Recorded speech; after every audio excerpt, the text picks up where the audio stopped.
اس لیے کہ ہم لوگ کا حج کون سا کوئی نیا تیر مارتے ہیں ہم وہاں جا کے جو لوگ استقبال کریں اور پھول لے کے کھڑے ہوں.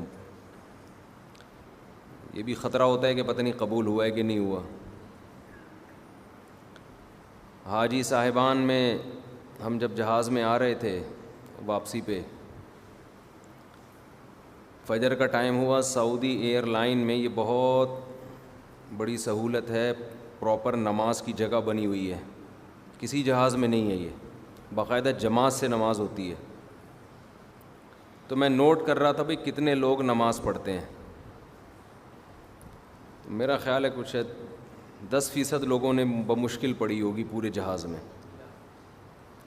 بہت افسوس ہو رہا تھا کہ حج کر کے آ رہے ہیں اور کم از کم سفر کمپلیٹ ہونے تک تو پڑھ لو نماز بھائی.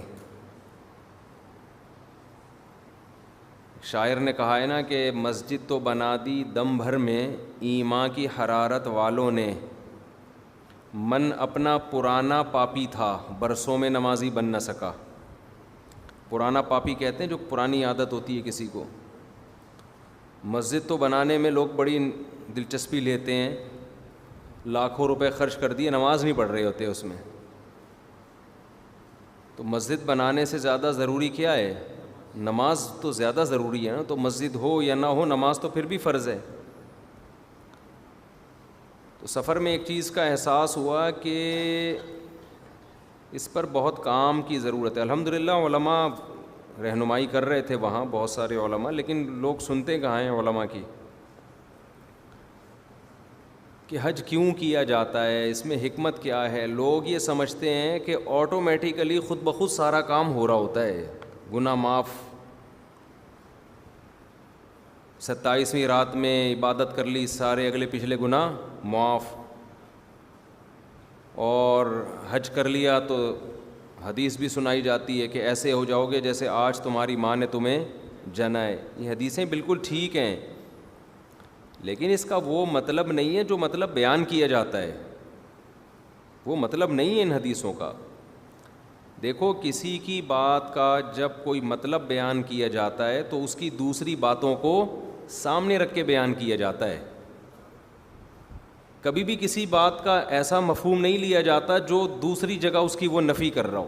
یہ جو آتا ہے حج میں سارے گناہ معاف ہو جاتے ہیں اور لیلۃ القدر میں گناہ معاف ہونے کا مطلب یہ جب انسان حج پہ جاتا ہے تو اس کو توبہ کی توفیق مل جاتی ہے، پلٹ کے واپس آتا ہے. اس لیے ایسا ہو جاتا ہے جیسے آج اس کی ماں نے اس کو جنا، پلٹ کے ویسے کا ویسے ہی آیا جیسا گیا تھا.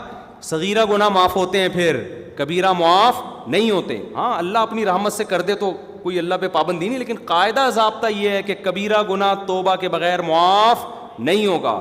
تو حج سے کیوں معاف ہوتا ہے؟ اس لیے کہ حج میں توبہ کی توفیق ملتی ہے. اتنی قربانی لاکھوں روپے خرچ کر کے گیا، مینا میں کتنی قربانی ہے. مزدلفہ میں ہم جب ٹھہرے ہوئے تھے نا، ہمارے تو ایلیٹ طبقہ تھا سارا، کراچی کا ڈیفینس کا اور امریکہ سے لوگ آئے ہوئے تھے. مزدلفہ میں ہم جہاں ٹھہرے تھے نا، تو وہاں جو ہے نا جتنا بھی وی آئی پی حج ہو، حج کے 5 دنوں میں وی آئی پی پنا سب ختم ہو جاتا ہے. اس لیے میں لوگوں سے کہتا ہوں یہ جو وی آئی پی کے چکر میں جاتے ہیں نا، بڑا اچھا وہ یہ ہوتا ہے، لیکن جو حج کے 5 دن میں ان میں سب برابر، ان میں سب ایک ایسی کی تیسی ہو جاتی ہے اس میں آدمی کی. تو کیا ہوا ہے کہ وہاں مزدلفہ پہ جب ہم پہنچے ہیں تو وہ جگہ ہی نہیں ملی. ایسی جگہ تھی سڑکوں کے بیچ میں، تو بالکل کراچی میں جو چرسیوں کا منظر ہے نا، جو پڑے ہوئے ہوتے ہیں سڑکوں کے بیچ میں، بوتلیں پڑی ہوئی ہیں، تھیلیاں پڑی ہوئی ہیں، بیچ میں چرسی نہیں ہوتے. میں نے تو وہاں بیان میں ان حاجیوں سے بہت معذرت کر کے کہا، میں نے کہا میں ایک بات آپ لوگ کے بارے میں کہنا چاہتا ہوں. مینا میں نے بیان میں کہا کہ آپ لوگ جب مزدلفہ میں ٹھہرے تھے نا، بالکل کراچی کے چرسی اور ہیروئن مجھے یاد آ رہے تھے. ہم بھی وہیں پڑے ہوئے تھے. کتنی قربانی ہے یار. جو لوگ کبھی ایئر کنڈیشن سے باہر نہ نکلے ہوں، مٹی میں بیٹھے ہوئے ہیں اور پڑے ہوئے ہیں، احرام کی چادریں دائیں بائیں ہو رہی ہیں، خواتین بھی ایسے ہی بیچاری پڑی ہوئی ہیں، اور وہ بہت مشکل ہوتا ہے. مزدلفہ سب سے ڈینجرس ہے کیونکہ وہاں خیمے ویمے بھی نہیں ہیں، کیونکہ قیام بہت. پھر اس کے بعد جو پیدل چلنا شروع ہوتے ہیں، پاؤں میں چھالے پڑ گئے لوگوں کے. بس میں بیٹھنے والا اس سے زیادہ بیچارہ رسوا ہو جاتا ہے. اتنی لمبے یعنی ٹریفک پھنس جاتی ہے، الٹیاں لگ جاتی ہیں لوگوں کو. تو یہ سارے مجاہدے اللہ کروا کے کیا کرتا ہے؟ اپنی محبت کی چنگاری دل میں پیدا کر دیتا ہے حاجی کے دل میں. کیونکہ جس کے لیے آپ قربانی دیتے ہیں اس کی محبت خود بخود دل میں پیدا ہوتی ہے. لوگ کہہ رہے ہوتے ہیں نا یہ بکرا میں نے بڑی محنت سے پالا ہے, کہتے ہیں نا کیسے گلے میں چھری پھیروں, اور جو ایک بکرا وہ ہے جو اسی دن لا کے کاٹ دو آپ, اس میں نہ بکرے کو افسوس ہو رہا ہوتا ہے کیا خیال ہے, اور نہ آپ کو. جب آپ اس کو پالتے ہو, اس کی مینگنیاں صاف کرتے ہو, روزانہ نہلا رہے ہو اس کو, پھر بکرا بھی رو رہا ہوتا ہے اور کاٹتے ہوئے آپ بھی رو رہے ہوتے ہو. تو اسی طرح حاجی سے اللہ اتنی قربانی لے لیتے ہیں. پھر حج کی ساری عبادتیں خلاف عقل ہیں. رمی ہو رہی ہے, بھائی کیا ہے یہاں پہ, بس ایسے ہی ہے, ابراہیم نے رمی کی, نبی نے رمی کی علیہ السلام اور صلی اللہ علیہ وسلم, تو آپ بھی کرو. لاکھوں حاجی جا رہا ہے اور ٹھک ٹھک ٹھک, ایک ایسا ایمان والا منظر ہوتا ہے نا رمی میں, اتنی اتنی سی کنکریاں لیکن رش کی وجہ سے ایسی آوازیں, ٹھک ٹھک ٹھک ٹھک ٹھک ایسے آوازیں آ رہی ہیں. بھئی یہ کیا ہو گیا, بس سب دیوانے ہو گئے ہیں. اللہ نے کہا چلو اب اس کو کنکری مار کے آگے بڑھو, اگلے والے کو مارو. ایک عجیب منظر ہوتا ہے, اتنا تیل نکلوا لیتے ہیں اللہ تعالیٰ, اتنا پسینہ نکلوا دیتے ہیں اور اتنی مجاہدہ ہو جاتا ہے کہ اللہ کی محبت کی چنگاری پتھر دل میں بھی پیدا ہو جاتی ہے. اسے کچھ خیال آتا ہے یار ہم مسلمان ہیں, تو اس کو پھر توبہ کی توفیق ملتی ہے. آج کل کیوں نہیں مل رہی, بتانے والا ہی نہیں بتا رہا ہوتا کہ ہم توبہ کے لیے آئے ہیں یہاں پہ. وہ ٹریول ایجنسی نے شروع سے گائیڈ ہی نہیں کیا ہوتا, ٹریول ایجنسی میں نے یہ بتایا ہوتا ہے کہ جاؤ گے اگلے پچھلے سارے معاف. تو جو بہن کی وراثت, بعض تو بہن کی وراثت کے پیسوں سے حج کرنے جا رہے ہوتے ہیں, وہ کھا کے گئے, وہی کھا کے دوبارہ ایک اور دکان پہ قبضہ کر لیا, اگلے سال پھر معاف کرانے چلے گئے, پھر آ گئے. بھئی ایسے 1 کروڑ حج بھی کر لو گے, ایسے نہیں ہوگا حساب کتاب. حج زندگیوں کو کیا کر دیتا ہے, چینج. ہمارے حضرت ہر سال حج کرتے تھے, عمرہ بھی کرتے تھے. پھر جب حج مشکل ہو گیا تو پھر عمرہ شروع کر دیا حضرت نے. عمر بھی زیادہ ہو گئی تھی, مشکل ہو گیا تھا. تو اتنے پرہیزگار تھے, اتنے رونے دھونے والے, اللہ کی یاد میں گناہ سے بچنے والے. لیکن ہمیں یاد ہے حضرت عمرے سے واپس آتے ہوئے فرما رہے تھے کہ مجھے شرم آ رہی ہے واپس جاتے ہوئے. اللہ کہے گا جیسا گیا تھا کہیں ویسے ہی اب ویسے ہی آ گیا, تو کچھ تبدیلی نہیں آئی تیرے اندر. تو حالانکہ وہ تو پورے دین پہ چلتے تھے. ان کو یہ خوف تھا اپنے بارے میں کہ کہیں اللہ یہ نہ پوچھ لے کہ تو میرے گھر کی زیارت کر کے آیا ہے, اب بھی ویسے کا ویسا ہی ہے جیسا پہلے تھا.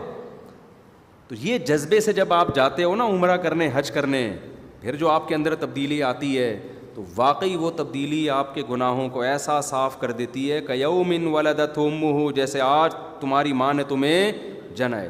اور اگر آپ گئے اور ویسے کے ویسے ہی واپس آ گئے, وہی نمازیں گول ہو رہی ہیں, وہی ماں باپ کے ساتھ بدتمیزی, وہی سٹے لگ رہے ہیں, آتے ہی گٹکے کی دکان پہ گیا حاجی ٹھیک ہے نا. ہم جب حج پہ ابھی آ رہے تھے, ہمارے ساتھ ساتھی تھے نا, تو وہ سعودی ایئر لائن میں LCD لگی ہوئی ہوتی ہے, تو وہ بٹن کا لگ گیا, فلم لگ گئی اس پہ نا, غلطی سے بٹن دب گیا, بیچارے نے جان کے نہیں کیا. اب وہ بٹن دبانے, فلم ہٹ ہی نہیں رہی. وہ بیٹھے ہوئے ہیں نا, اب وہ سامنے ہی لگی ہوئی ہے اور انڈین فلم چل رہی ہے. اب لوگ کہہ رہے ہیں بھائی, مجھے اچھا لگا لوگوں کا یہ نا, لوگ کہہ رہے ہیں بھائی 40 دن تو گزرنے دیتا, حج سے تو واپس جا رہا ہے, 40 دن تو گزرنے دے, اس کے بعد دیکھ لینا. وہ کہہ رہا ہے یار غلطی سے بٹن دب گیا, بند نہیں ہو رہا مجھ سے. واقعی نہیں ہو رہا تھا ان سے نا کہ کون سے بٹن سے بند ہو. ہم نے بھی پھر, ہمارے تھوڑی گپ شپ ہو گئی تھی, ہم نے بھی تھوڑا مذاق شروع. ہم نے کہا یار ابھی اس شیطان کو پتھر مار کر آ رہے ہو, ابھی پتھر مارے شیطان کو, اور آتے ہی شیطان کو فالو کرنا شروع کر دیا. کہہ رہے مجھ صاحب غلطی سے بٹن دب گیا یار, ہل نہیں. خیر وہ کسی نے ریموٹ سے ذریعے پھر وہ چینل چینج کیا. تو میں نے کہا چلو اتنا احساس ہے کہ یار فلم 40 دن کے بعد جا کے دیکھ لیں, ابھی کم از کم فلم فوراً تو نہ دیکھیں نا, ابھی تو گھر پہنچے نہیں ہیں, ابھی سے فلمیں شروع ہو گئی. تو لیکن بہت سے لوگوں میں یہ جذبہ نہیں ہوتا. بعض لڑکیاں یہ کرتی ہیں, پورا وقت اسکارف میں گزرا اور جیسے ہی واپسی کا سفر ہوا ہے بال کھول لیے بالکل اسکرٹ, اور اسی اسٹائل میں آ گئی بالکل جیسے کچھ ہوا ہی نہیں. یار تھوڑا سا تو خدا کا خوف کرو یار, کچھ تو تبدیلی پیدا کریں. انٹرٹینمنٹ تھوڑی ہے حج, کوئی تفریح کے لیے تھوڑی گئے تھے آپ. تو اس لیے کوشش کریں بھائی حج عمرہ اس نیت سے ہو کہ ہمیں اپنے آپ کو اندر سے تبدیل کرنا ہے, اور یہ حج آپ کی زندگی بدلے گا انشاءاللہ. تو یہ جذبہ ہوگا تو پھر گناہ بھی معاف ہوتے ہیں. یہ جذبہ نہیں ہوگا, وہی قتل, وہی ظلم, وہی زیادتی, وہی بدماشی, تو بھائی ایسے تو سینکڑوں حج بھی, ثواب تو پھر بھی مل جائے گا حج کا, لیکن وہ مقصد تھوڑی حاصل ہوگا.